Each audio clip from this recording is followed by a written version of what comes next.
Nakita na ho ba kayo ng lamok na naglalasing? Ayun o. Ayun o. Ayun, ang lamok na naglalasing.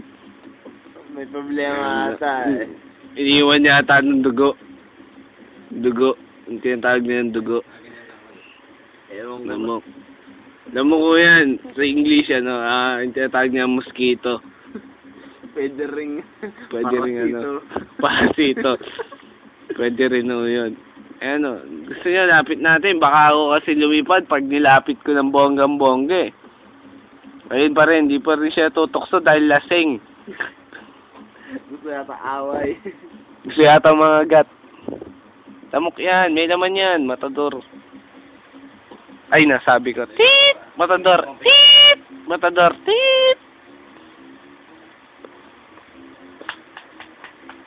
Pwede sa commercial to. Uri. Pangontra sa ano. Talo na ito, katol, yung matador. Dahil dito na magpupunta yung lamok. Uy, nagalit. Ayun. Ayaw na humitit. Nagalit.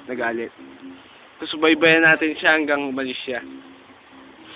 Ayun no, nakaka 28.7 seconds na tayo.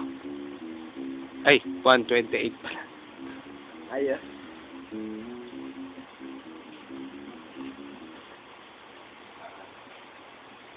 Tumatagay pa rin pala. Kahit gano'n, tumatagay pa rin. Ayun! Umalis. Lumipat. Lumipat doon. Lumipat. Teka lang, di niya na ayun! Nakikita nyo, oh. Ayan, ang bobong lamok. Bobong anak daw. Ewan ko sino yun. Ayun, nag-aagalaw ang putang ina. Parang mismo naroon nyo sa sinigang. Mo-order ho yata yung lamok. Bigyan ng menu. Sinigang daw, sinigang. Sinigang ang in-order. May sigarilyo pa maputang ina eh. Oh.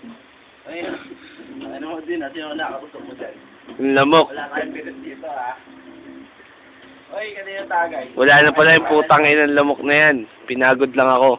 Pero may laman niyang matador. Ayun pala, ang dami nila. Yan ang matador. May laman. Ito ang lamok. Salamat sa pagsubaybay. Eh, kasi kagaya sa jeepney nakatina sa labas. Pagkala ko may akong ngiti sa akin. Sa pagsubaybay niya itong walang kwentang video na